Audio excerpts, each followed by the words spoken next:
these are some of the tightest kind of, not poems, but at least tone pieces about alienation and aspiration, about aggression and nostalgia, and holding these things in balance and context that you're going to find in contemporary songwriting.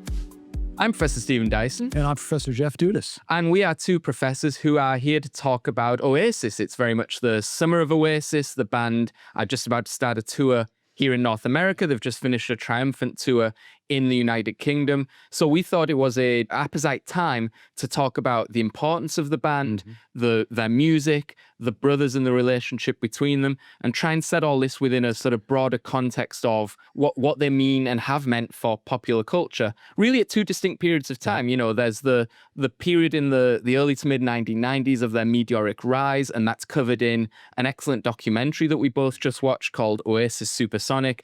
And then there's the renewed importance sort of 25, 30 years later, during this, as we said, summer of Oasis. We have sort of three broad areas we want to talk about: the importance, the music, and the brothers. Where do you want to start, Jeff? Well, let's start with our temperature check, right? So you are, I think it's fair to say, an Oasis super fan, or at least verging on the category of super fandom. And it makes a lot of sense because this is a band that was central to your sort of musical development, your identity as a young person in Northern England. So why don't you give us a little bit of a sense of what this band means to you, what it meant to you, and kind of your personal journey with them? Yeah, so that you know, I'd never classify them as my sort of favorite band or the different, which for me is the Smiths, and which are a band that are related to Oasis in this sort of lineage of Manchester bands. There was a period in Manchester history where, you know, they would throw up one great band after another, and the classic lineage goes the Smiths, the Stone Roses, and then Oasis. But they were the band, as you say, that hit me at the point in time that music became an all-consuming passion and a sort of central part of my kind of identity. You know, the friend group that I would have, where you'd go on a Friday night would depend upon, you know, which type of music that you wanted to listen to.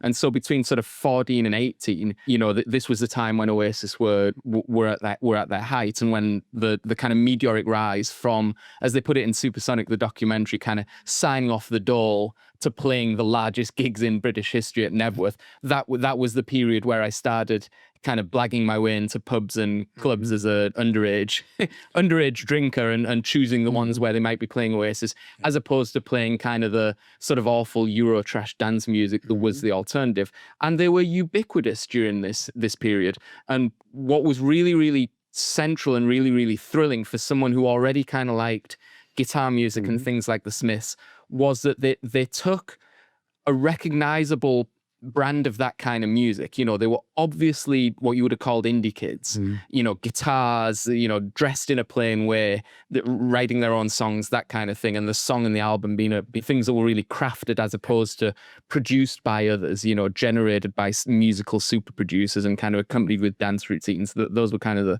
the points of divergence between the different types of music.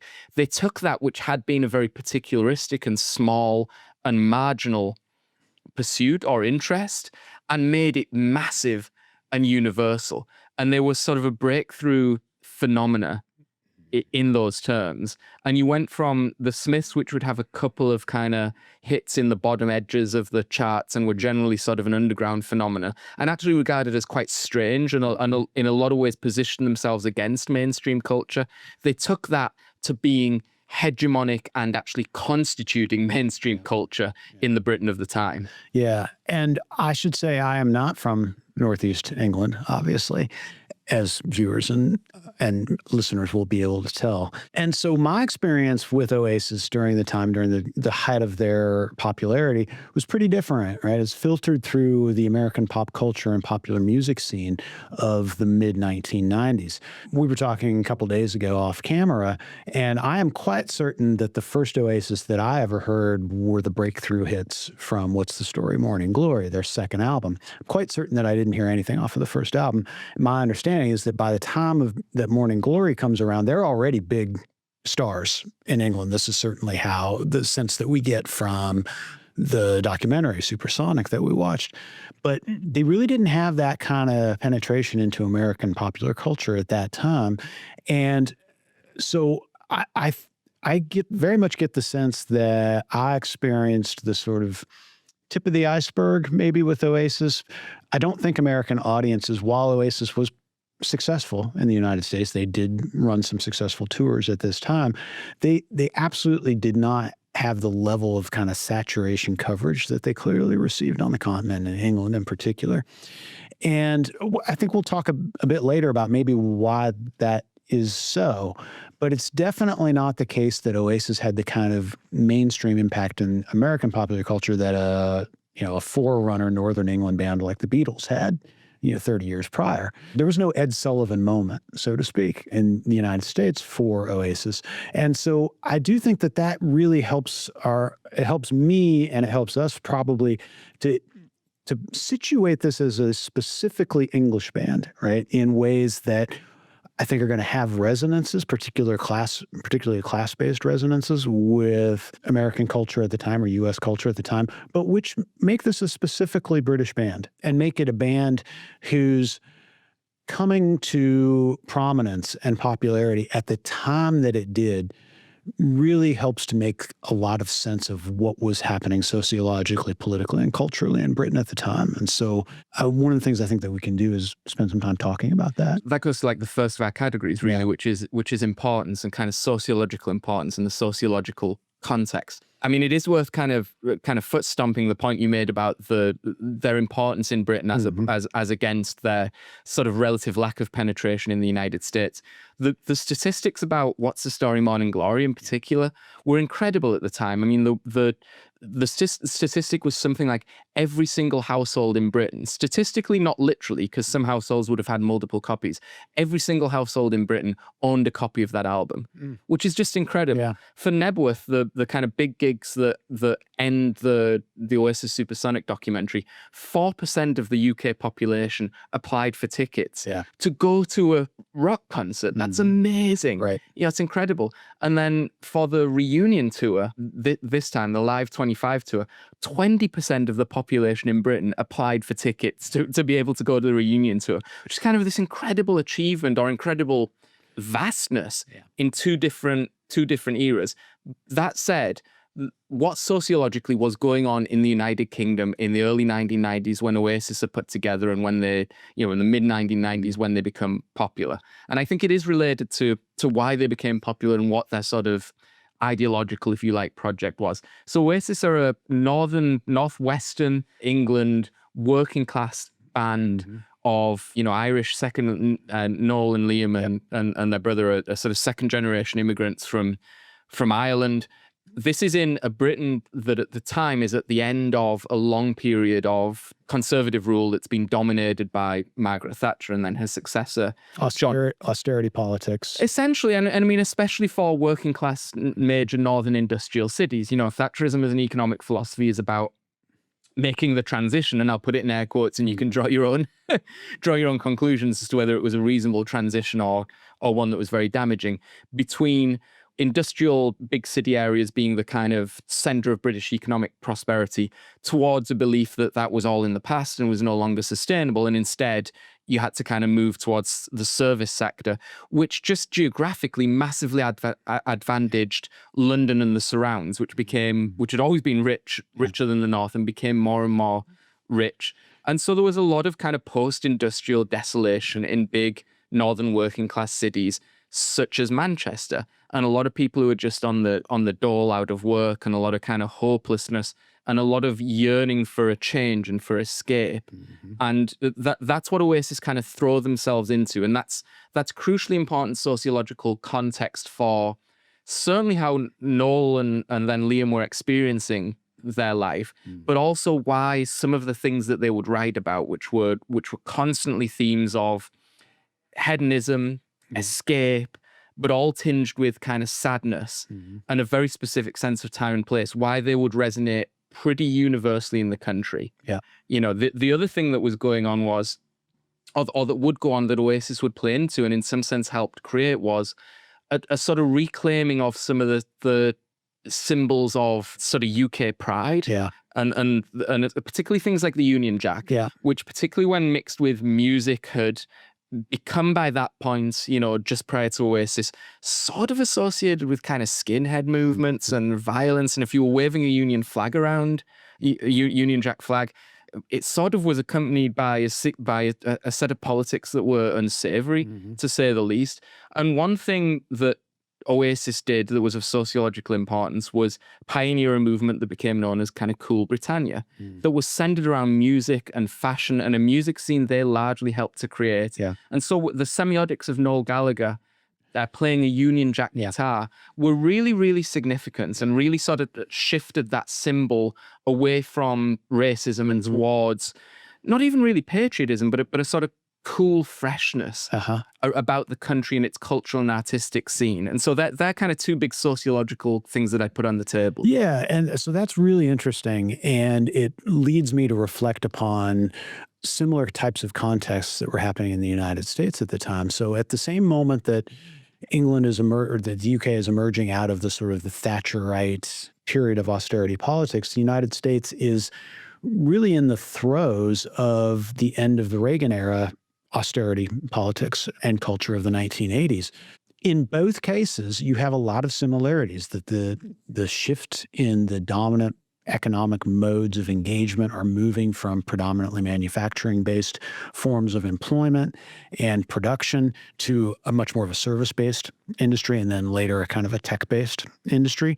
And so when I think of a place like Manchester, England, or Liverpool, it is analogous to a place like Detroit, Michigan, or to a lot of the kind of the areas around where we live here in the Northeast of the United States. A lot of these sort of smaller cities that were once hubs of manufacturing of one sort or another, but have fallen into decades-long disrepair. Bridgeport, New London, Albany, New York, Schenectady, New York, Springfield, Massachusetts, right? All of these places have lived out in many ways the height of their economic prosperity.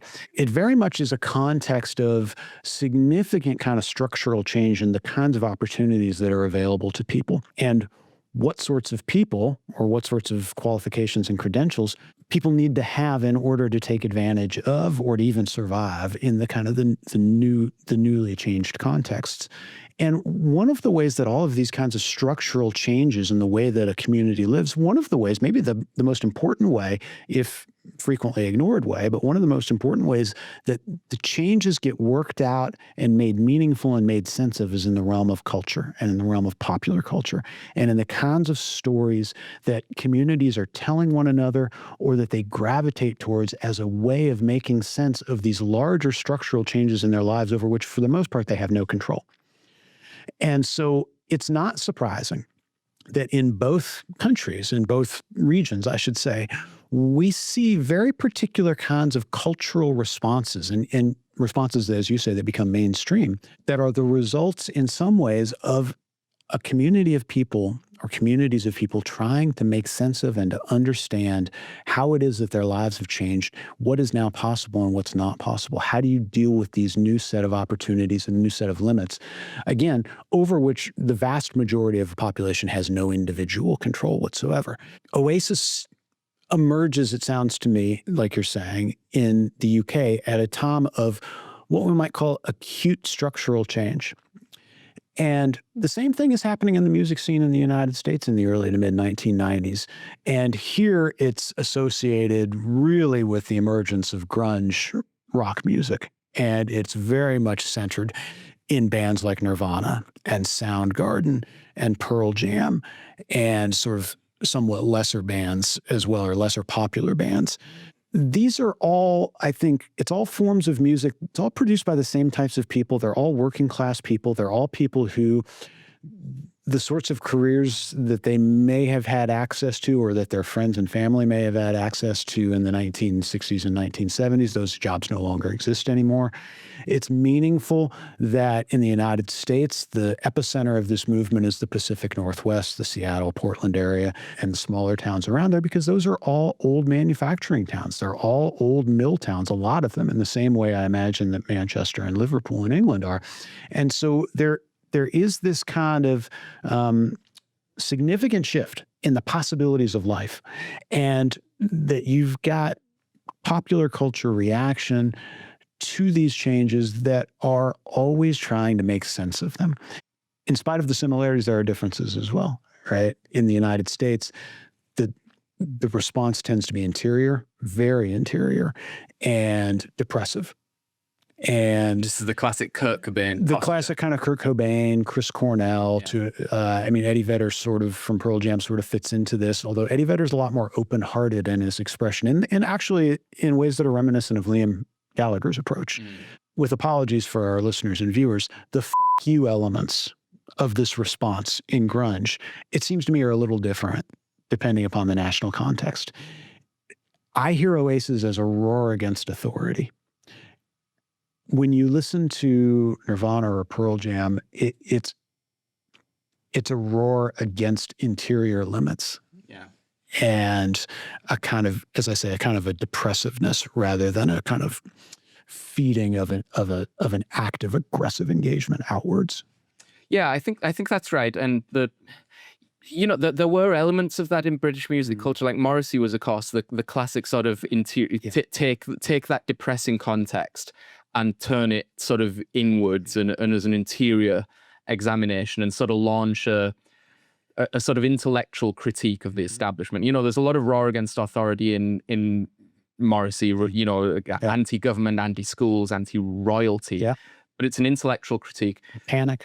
Yeah, but right, exactly. Yeah. Noel's critique, though, that comes through in his lyrics and sort of the posture of Oasis is a little different, and it's sort of a refusal to play the game. I'm not going to write actually directly about the establishment or politics or society as a great sort of critique. I'm going to instead assert a different mode of life, and it's a mode of sort of hedonism. Yep. As a manner of personal escape, as a manner of escaping the situation in which I'm in. And those two forces are in Oasis, hedonism and escape, I think are absolutely central to what's going on. And that is a recognizable, Morrissey's is although Morrissey is working class, his response to a depressive and alienating socio-political situation is actually quite a middle class or in the British sense, response. It's an intellectual response, a critique of institutions. Noel's response is equally fulminating and is equally its own critique of institutions, but it's expressed in a typical working class way, which is, fuck it, we're going to the pub. Yeah. So this is what it's, I know you're in power, but actually I'm going to be the one that's rich, that's, really popular, that's going to live the dream. Exactly. Yeah. And it strikes me that, I mean, this is sometimes the responses to the fuck it response, right? Or the fuck it proclamation. Right. So on one hand, that could mean, well, there's no point. We shouldn't do anything. This is just the way it is. Yeah. So it leads to a kind of defeatism. But on the other hand, the kind of, well, fuck it, could be taken to mean, okay, limits are off. We can do whatever. You're not going to stop us, right? We're going to do whatever we want, and it may not amount to anything more than a good time. Yeah. But we're not going to let that stop us, because who cares? It doesn't matter. Yeah. Right? You expect nothing of us, and so we shall live up to your expectations. And that strikes me as the pose that we get from Oasis, and I think it really comes through in the Supersonic documentary. Yeah. And the other thing that's going on here is that Noel is a very good kind of purveyor or diagnostician of British popular culture, but both its past and its history, but also its present in terms of the tabloid culture that's absolutely rampant in the 1990s. And he manages to turn him and his brother and the rivalry between them into a sort of classic sort of tabloid drama. And he's extremely good in positioning Oasis as a typical object of elite and establishment scorn. So he's very, very good. I have no doubt at all that Noel is the least kind of hooligan figure you're ever going to come across. He doesn't actually strike me as someone who really loves getting drunk and all the rest. I suspect he likes getting high, but that's a different sort of more interior thing. But his personality is not an exterior hedonistic personality. It's an interior personality. But he would play that role as the hooligan, and in particular, he would craft that role for his brother, who was very good at playing it, in a way that was just absolute catnip for the tabloids at the time. And I think it's very, very notable. It comes through in the Supersonic documentary, and it comes through in the footage of them on tour this time, where their concerts begin with this long rolling montage of headlines about the band, about their fights, about maybe they're coming back, that are all centered upon them as typical images of the working class hooligan, you know, the football hooligan, the drunken louts, the people who are starting fights and all the rest of it. And he's far too intelligent a man to be actually involved in that, but he's very knowing in how he positioned his band to take advantage of that stereotype. And there's a great story from Supersonic about their first trip on the boat to Amsterdam. Right. Infamously, they get into a kind of a drunken fight with a bunch of West Ham fans, I guess, who are also on. I think all except Noel, who's not a part of it. Yeah. And so they all get their visas revoked and, you know, basically deported back to England before they even get to the gig. And Noel calls up their manager at the time, and he's very forlorn. And, you know, I'm so sorry. Like, look what these idiots did. They got us. And the response is very telling, and it strikes me as Alan McGee's response seems to have really struck a chord with Noel. Rather than castigating Noel and the other guys in Oasis for their dipshittery, he says, brilliant. Yeah. Right? Because he knows how this is going to play. Right. And Noel seems to have taken that as a formative lesson in the way that Oasis can engage with mass media in England at the time and really play up those kinds of working class rambunctious elements. Yeah, and the mythology of the punk movement is in the background, and Alan McGee is a punk. And so he likes the kind of Sex Pistols, hell-raising element, which probably Liam is naturally kind of drawn to, and Noel is aware of how this can play. Last thing I want to say in terms of sociological importance, and I think it is critical because, you know, I'm talking to an American and that, you know, but have some lived memory of this period, is that what was the scene that would become Britpop largely revolved around two kind of sons, and it was Oasis and a band called Blur. And they were sort of equally big in Britain at the time, and they tended to be received as an import by Americans as Britpop and sort of put in the same category. But actually they were very, very different things in ways that are kind of sociologically important. So Oasis are kind of northern working class lads who hadn't had a lot of formal education and, you know, were sort of doing this to escape straitened economic circumstances. And Blur were southern, which is a huge crucial difference, that, you know, middle or upper middle class lads. I actually don't know, I shouldn't be unfair to them, I don't know their actual socioeconomic background, but that was their public persona, who had a lot of formal education and were into things like art school and, you know, so on and so forth.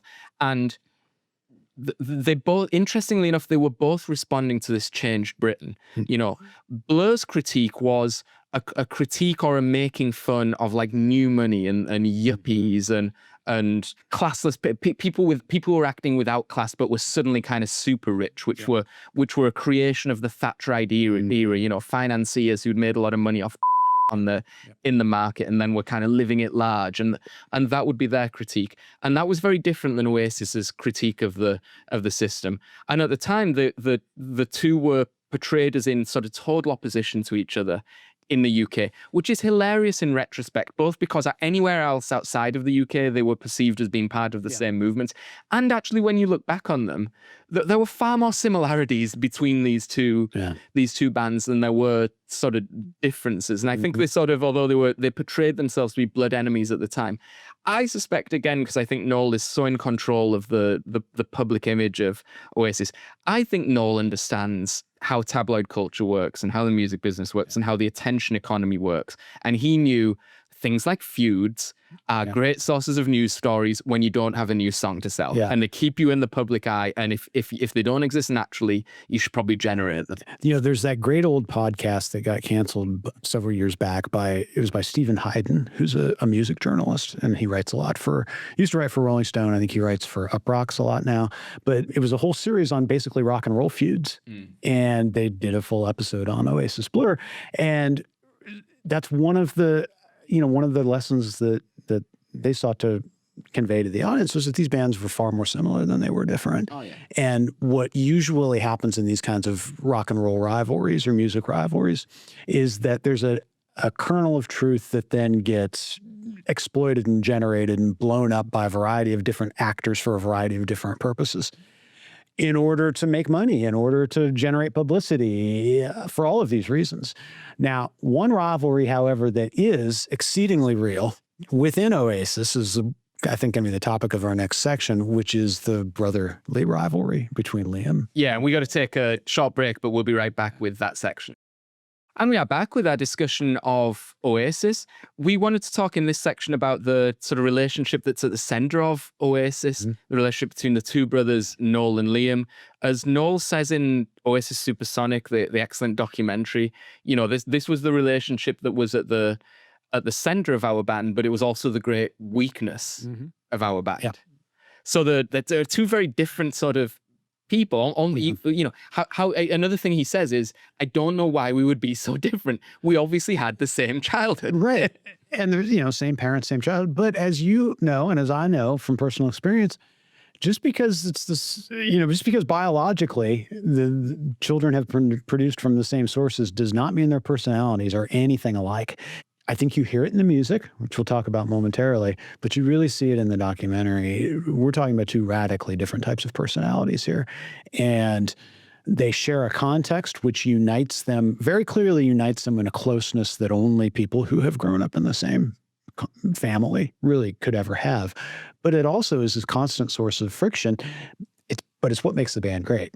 Neither of them are ever as good without one another as they are together. Right. And it's likely because they're so different temperamentally and I think musically as well, as you were talking about off camera, right? They have different styles of engagement musically.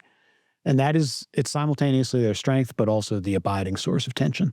Yeah. So one thing is, you were talking about, you know, they have the same context, they grew up in the same household and all the rest of it, but they're not going to be the same. I mean, just very obviously, one thing that goes on is they're going to react against each other. So they're going to work really hard to be different from one another, even with that shared sort of inheritance. Well, and one of the things that comes out in the documentary is also something that anybody who has has children, you know, will know as well, is that siblings are capable of getting under one another's skin in a way that seems to be completely unique to the sibling relationship. And so in the documentary, you know, one of the family friends says, look, Liam has the ability to push. Noel's got a lot of buttons to push, and Liam knows how to push all of them. Noel has a lot of buttons. Liam has a lot of fingers. Yeah. Was the quote, which was really sort of beautifully put, I thought. Yeah. One reason why they were so universally popular is that both of their personalities kind of were instantly read as authentic and known to anyone who lived in Britain, certainly in northern working class Britain at the time. You know, everyone had a group of friends that had about as many people in it as Oasis did. And they behaved like a gang. They sort of behaved like a family, even, you know, with Gwigsy and Bonehead, and then the drummer, you know, who was changed. You know, everyone had, even within that kind of group, everyone had someone who was ostracized, who you kind of beat out of the group. Everyone knew a Noel. Yeah. You know, Noel, if you think about what would have shaped his personality, he's even just down to physical characteristics, like he's smaller. He's an interior oriented person. He's, you know, you would have known guys like him at school. It's prickly.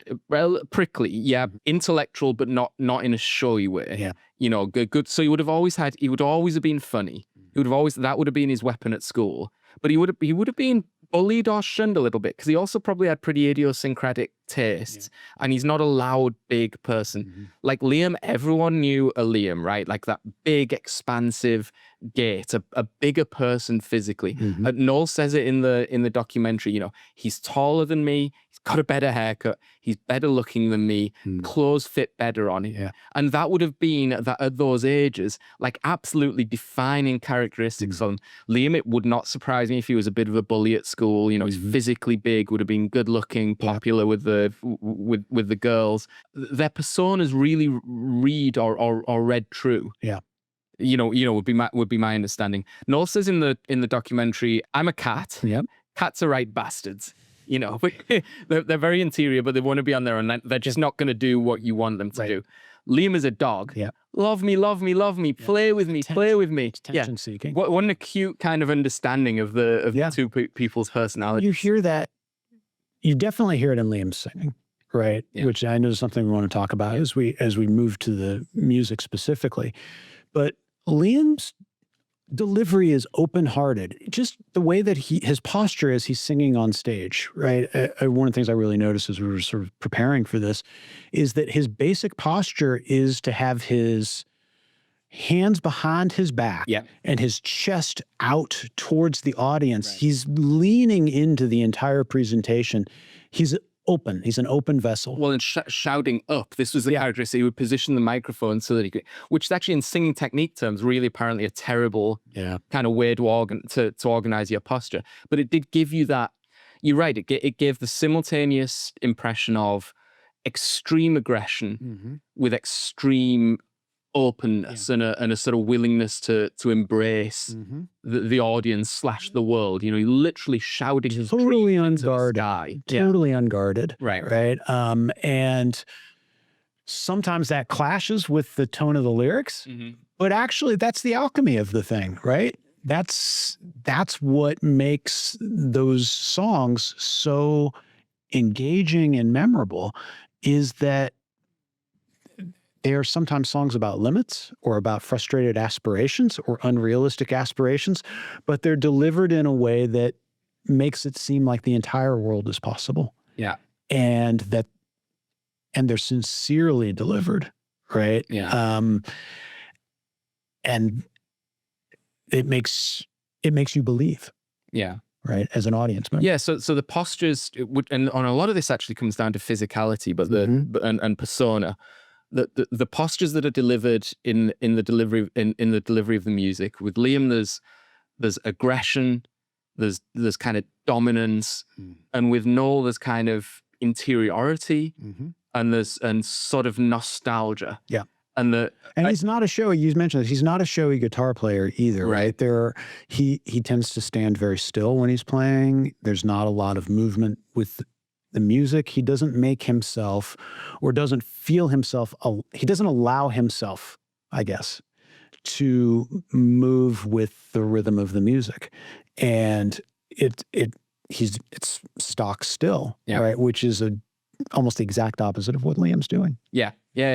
And this kind of dominance and interiority, though, or aggression and interiority, although on one hand they're very different, they're both postures of opposition, and they're both sort of defensive as well, right? Aggression is famously when you feel the need to be that aggressive, it's a defense mechanism. And when you feel the need to go inside yourself, that's also kind of a defense mechanism.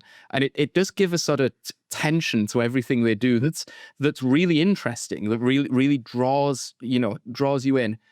They're not the first to do this, right? A lot of music kind of rests upon that strange alchemy between two different personalities, or it rests upon the lyrics and the music kind of cutting against each other. I mean, very famously in the Smiths, a very important foreigner band for Oasis, you have these very bright, jangly, trebly kind of arpeggiated Johnny Marr riffs and chord sequences that you expect to be accompanied by this kind of happy, bright, optimistic. But famously, the whole thing is they clash with Morrissey's voice, which has a kind of almost morose.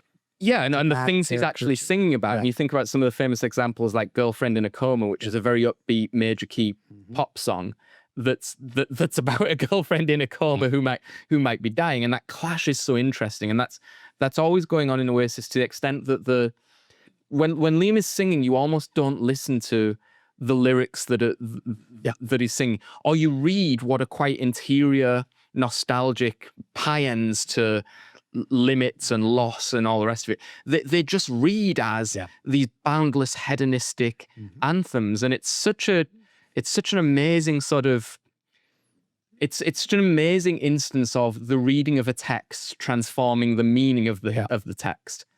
Yeah, there's that kind of open vessel character of what Liam is doing with his vocals that is frequently, as you say, in opposition to what would be the read part of the lyrics. And this is one of the reasons why, famously or infamously, lyrics are not poetry. Yeah. Music lyrics require A delivery. the delivery. They require the context of the melody, of the sound. Like that's where the meaning develops. And I think you're right. That's a sharp point. One of the largest contrasts between what's on the page and the meaning that is delivered when orally presented comes from Oasis. Yeah. Right. Yeah. The sort of maybe the last point I want to make on the brothers' standpoint is the personas that they've had. You know, Liam is a great sort of tabloid figure, and his sort of intelligence was to harness his natural personality.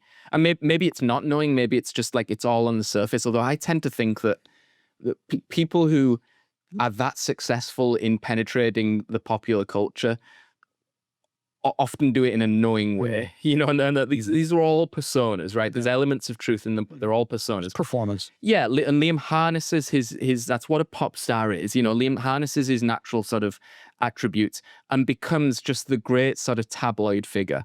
And there's huge skill. He's often portrayed as an idiot and a boor and all the rest of it. There's tremendous skill in being able to go from a guy who's digging holes in roads within just a few months to being, you know, the central figure in a series of celebrity dramas. Yeah. And he sort of perfectly embodies that rebellious kind of working class hooligan figure. But it's all done with an intelligence, and Liam expresses his intelligence in a surrealism. He'll often just, you know, he'll be making a sharp point and he'll catch himself and he'll just go into some sort of nonsense or surrealism or gobbledygook or sort of mysticism to throw you kind of off the scent, to throw you off balance. And that's its own very sort of intelligent skill of public engagement. Noel, you know, I think is more obviously or more on the surface kind of intelligent or intellectual. Although coming from that northern working class background, you never ever want to be tarred as kind of an intellectual. Yeah. So it always has to be deflected with a sardonic or sarcastic kind of aside, you know, and to kind of get the attention off the acuteness of the point you were making. And I think that combination of influences in Noel makes him, to me, you know, a very profound kind of observer of sort of his own life and his own band and his brother, but also just Britain. You know, if you listen to some of the sociological points that he's making, even though he would never preface them by "I want to make a sociological point," he's diagnosing things in the culture, either in his lyrics or in the stories he tells. Whether it's the kind of culture of despair that he kind of dramatizes in early Oasis, or whether it's when he talks nowadays about what's happened in a culture that's become so kind of balkanized and virtual in Britain of today. And he talks about how Oasis couldn't happen as a new phenomenon now, although they're having great success as a returning phenomena, because the culture is so kind of partialized and, you know, no one buys records anymore. The music comes on your phone. Yeah. No one has communal experiences anymore. They all have individual experiences. Yeah. Terry Swift would like a word. Yes. Well, I suppose that's, yes, maybe that's true. You know, so that's his great sort of value. I also find him sort of extremely funny. I think he's a tremendous sort of storyteller and just has a real sense of how to deliver a story and draw you into it. And that was a big part of Oasis's success as well, that they both of them loved interacting with the press, although they'd often set themselves up against it. You could see they really loved it, and they did it in those two different ways, through the stereotypical kind of boor and hooligan who actually was a knowing and very intelligent surrealist, and through the great sort of storyteller and kind of observer of things. There's also the oldest child, youngest child dynamic that's going on with the two of them, right? And infamously or stereotypically, the oldest child tends to be the one who is the planner, right? The one who tends to be, you know, very sort of interiorly focused, highly motivated, right? Particularly if they're like kind of type A personalities, which, I mean, Noel clearly is, even though I think you're right that there's no value in his culture of advertising himself in that way. The younger children tend to be performers. They tend to be, you know, the ones who are calling for attention. They also tend to be, especially when you're talking about the age differences between the eldest and the youngest in this case, they tend to be the babies, right? The ones who are maybe just coddled just a little bit more than the elder children are, in part because they tend to have a better sense of where they fit into an already existing unit. I mean, I think it's one of the things that's likely difficult for eldest children is that there's no one who's come along to kind of pave the way for them. Yeah. And so I suspect that from a quite early age, the eldest child feels themselves breaking new ground in a certain sense and finding themselves especially out to sea, so to speak, about how to get along, right, in a family unit. It's got to be easier for younger children, right, to come into an already existing unit and sort of figure out, okay, this is where I fit here and there, and then to amplify certain elements of your personality to fit into that unit, right? So part of what's happening, it strikes me, is cat and dog personality differences, but it's also probably eldest child, youngest child stuff too. Yeah, and one of the most revealing parts of the documentary is the story about the father, who commits horrible acts of domestic violence. And I think what they do well in that documentary is to link it to the personas that the brothers kind of acquire, and even their public sort of presentations of themselves. And the story in the documentary is that the father beat both their mother, Peggy, and then particularly kind of elided upon Noel, and sort of never touched Liam.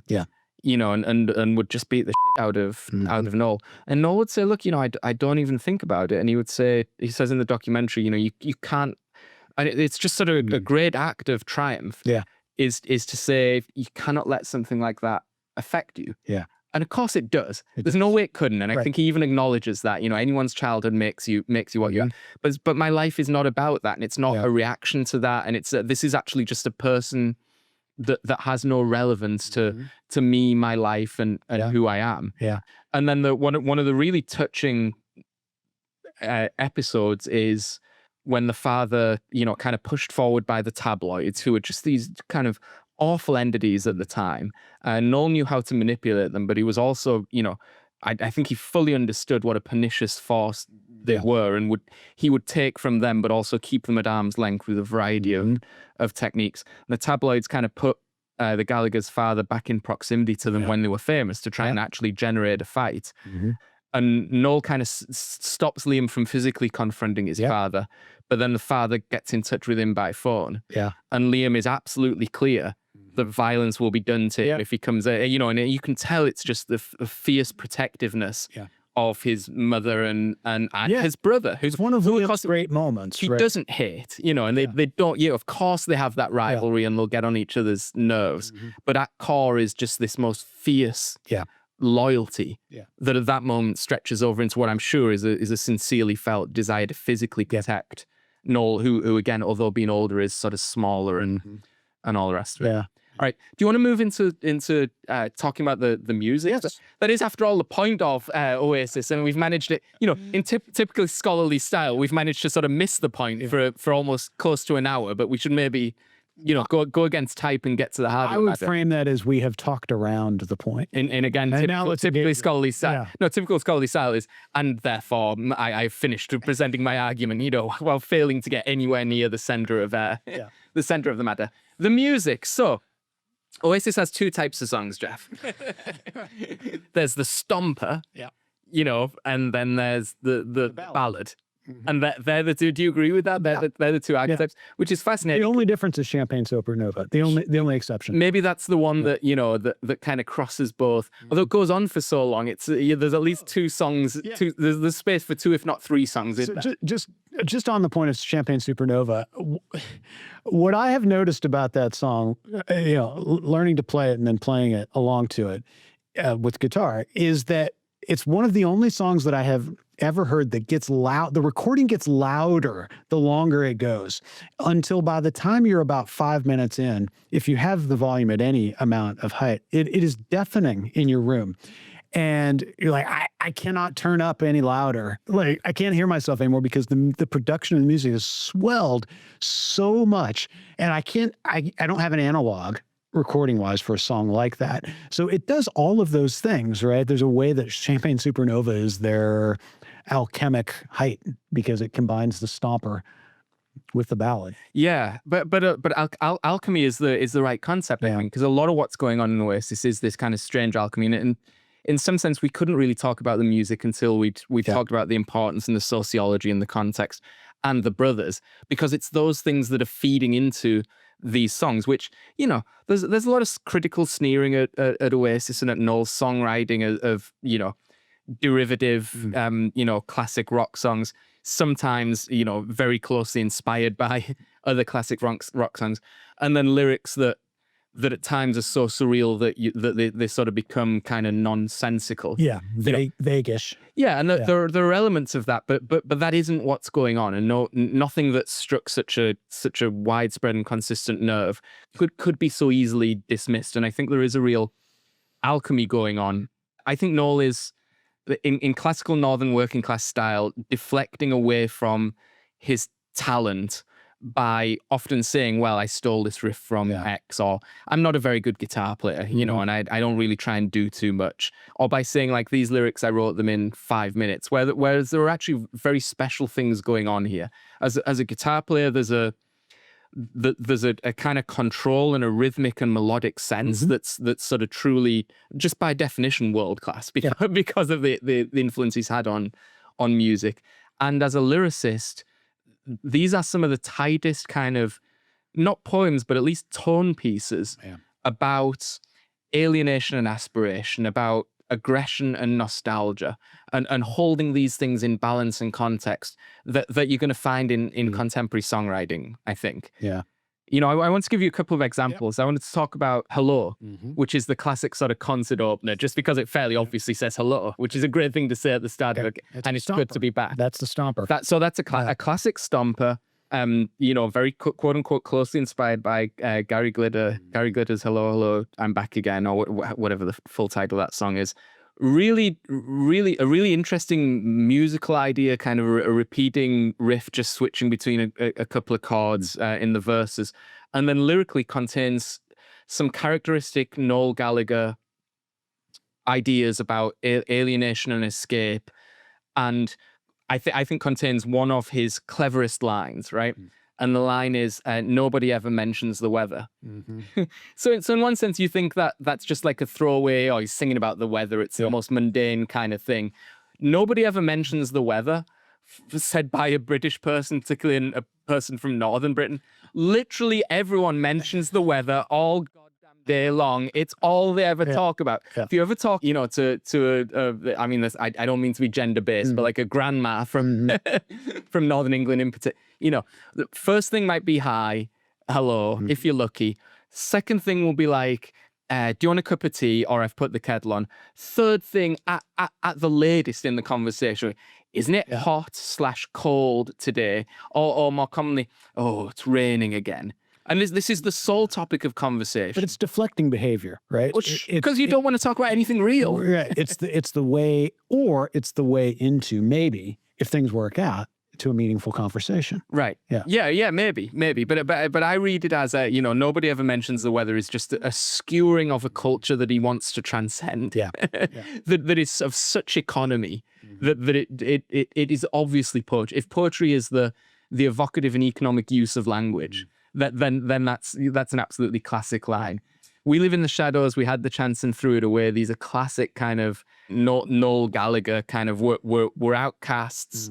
You know, there's a sense of wanting to escape, but in a lot of Oasis songs, it's capturing that sense of a failure to escape, or that fear that you haven't quite escaped.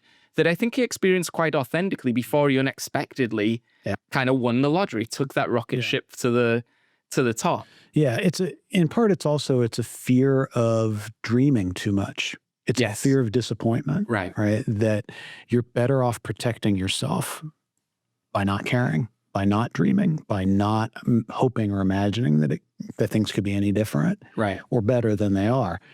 Which again highlights what we talked about just a moment ago, the massive contrast in the lyrical tone and content and Liam's delivery. Yes. Which is all about open-hearted aspiration, dreaming big, not being afraid of limits, not being afraid of disappointment. Another way of saying is that I think it's if it's fashionable to run down Noel's musicianship and his songwriting, it's equally fashionable to maybe misunderstand or to underrate Liam's contribution, right, to the whole thing. But as we've been talking about, it's basically essential. The songs are not the same. Yeah. Right? They mean different things if you don't have that tension in presentation. Yeah, if you, and Oasis would sometimes do this, maybe to demonstrate that. There's a song called Fade Away that Noel would sing sometimes acoustically, and then sometimes Liam would sing it and they'd have the electric guitar. And the song just means a completely different thing when it's sung. It moves it from a stomper to a ballad, depending upon who's singing.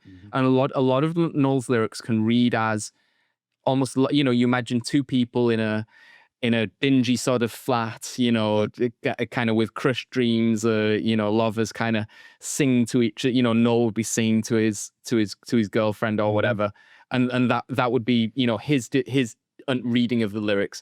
And then when Liam sings it, it's about going out and escaping again and seizing the world, and nothing's changed in the words. It's all changed in the posture, the delivery, the attitude of the thing. The one is terrified of having dreams disappointed and dashed. The other rips into the possibility of dreaming in the first place. Right, absolutely. All right, we got to take a quick break, but I want to talk a little more about the music on the other side.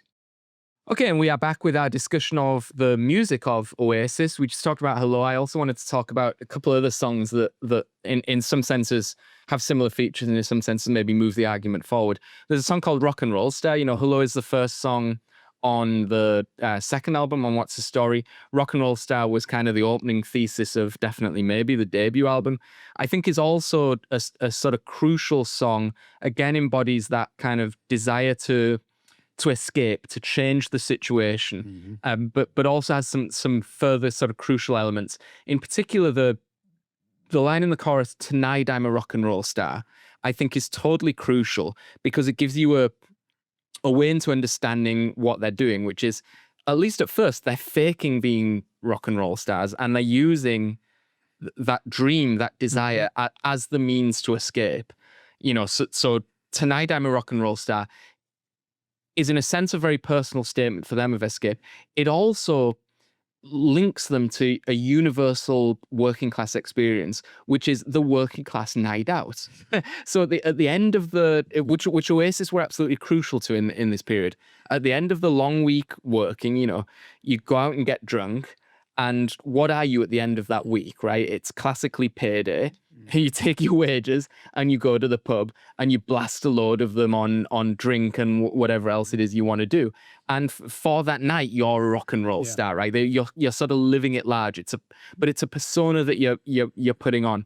There's the classic novel of this kind of thing, Saturday Night and Sunday Morning, which the Arctic Monkeys, who wrote a whole album. The line "Tonight I'm a rock and roll star" is essentially the Too Long Didn't Read version of Whatever People Say I Am, That's What I'm Not. The Arctic Monkeys' extended exploration of exactly the same thing. Again, if you think Noel is a crap lyricist or isn't a poet, notice how he conveyed in about 5 words what they took a whole album, and they're very talented exponents of this to do. And there are lots of versions of this working class live in the moment desire in popular music. I mean, Bruce Springsteen has got a ton of songs like this from the 1970s and early 1980s. It's a kind of a staple of a lot of classic country music. It's a staple of the kind of juke joint culture of Southern Black music as well. Yeah. The other reason I think that that line is really sharp and really culturally resonant is in the UK at around the time Noel was probably writing this song. I don't know if it was a direct influence or not. Someone might know and can put it in the comments section.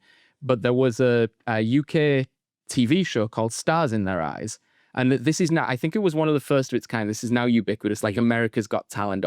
And anyway, the concept of Stars in Your Eyes is you would dress up as a celebrity and come out and, you know, you're Madonna or you're whoever. And you would always begin your performance by addressing the host, who was a guy called Matthew Kelly, by saying, "Tonight, Matthew, I'm going to be Elton John." And then you come out with a big glass, you know, and do your whole bit. So "Tonight I'm a rock and roll star" really reads as tonight I'm adopting the persona of this person as a, you know, a temporary escape from the mundanities of my life. It's also a love letter more specifically to, you know, garage rock bands or to, you know, bar bands, right? Who show up, the musicians show up, and for that night they're on stage.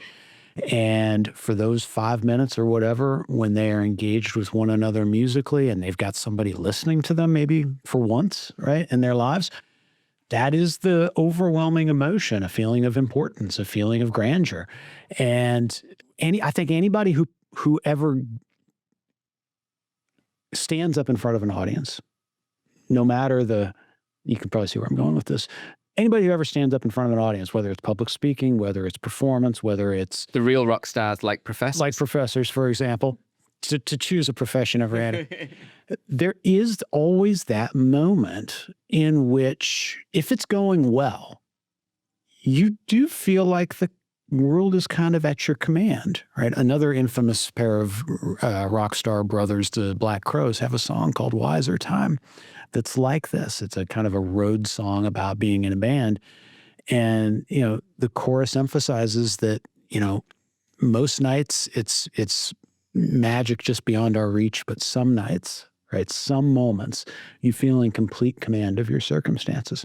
And when you import that feeling of command and control into a context, this kind of working class, burned out industrial complex of the mid and early 1990s, you can see how powerful those moments of deliverance might be, but in fact are for the author of those moments, the person who's experiencing it. That might be the 5 minutes of their week, of their month, of their year, where they feel themselves in total command, listened to, influential, and that their mark on the world is meaningful. Yeah, yeah. Another line in Rock and Roll Star, then they said I should feed my head. That to me was just a day in bed. The notion that these are not intelligent people, you know, they know they're dismissed as idiots and all the rest of it, and they, you know, haven't gone through all the formal education they should have done. But that's child's play to pursue an intellectual life. Like, I'm not an idiot. I can actually do this. It's just what I'm actually going to do is far harder and far sort of more consequential. And also, I mean, that line itself could be read in multiple ways. They say I should feed my head, so I should educate myself. But there's another way of saying it. They say I should feed my head, I should get drunk, I should get high. To me, that's just a day in bed because of a hangover. Oh, I see. Yeah, you could read it that way. And either work. Right. I think that's true. Last one I wanted to talk about, Jeff, was Acquiesce, which was, this is from there. So is it, what's that guy's name? Is it Anthony Fontano, the online? The music. Yeah. Is he the one who talks about that people being in their imperial period? Or am I getting people, different critics confused? I wouldn't be surprised if he has used that phrase, but my understanding is that phrase has a kind of a lineage in print media. Okay. Print cultural criticism. Doesn't it mean at the height of their powers, when everything they're doing is turning to gold? And, yes. And in this context, what I mean is Acquiesce is one of their most thrilling songs and is, you know, often comes right at the start of the live set list, but was something that Noel just put on a B-side. Yeah, because he had so many at the time. I had to dig around to find it. It's on the deluxe edition of What's the Story, Morning Glory. Yeah, and it was, I forget what single it was on, but this was a time when Oasis singles were kind of you had to buy them not even for the main song, because some of the stuff that was on B-sides were generational. So, you know, Noel's great ballad, The Master Plan, was never on any album, and is, you know, arguably is one of his most accomplished songs. So they were absolutely essential kind of documents. But Acquiesce, a word I think, you know, I've defended Noel's intellectualness all the way through. There's no, I think he just likes that word. There's no link between what the word means and what's going on in the song.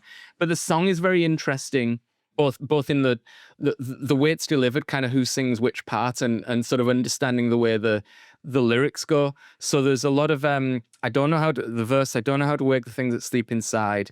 I only want to see the light behind your eyes. There's a lot of kind of yearning for, it sounds like a love song, but it's a verse that's delivered by Liam, so it comes across kind of aggressively, but there's a lot of like, I don't know how to wake the things that sleep inside. There's a lot of almost frustration or loss, and it's a quite sort of nostalgic interior Noel lyric that's delivered openly by Liam.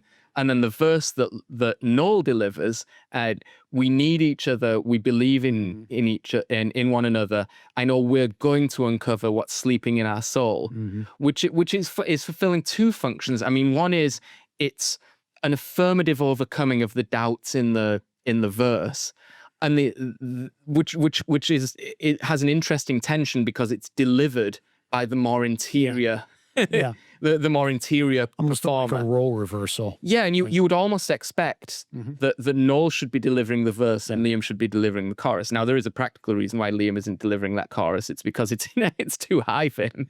Yeah. But nonetheless, thematically, you would expect that would be the consistent way to do it. But there's also it also plays so beautifully with the brothers being on stage and Noel delivering what is just an affirmation of the shared project.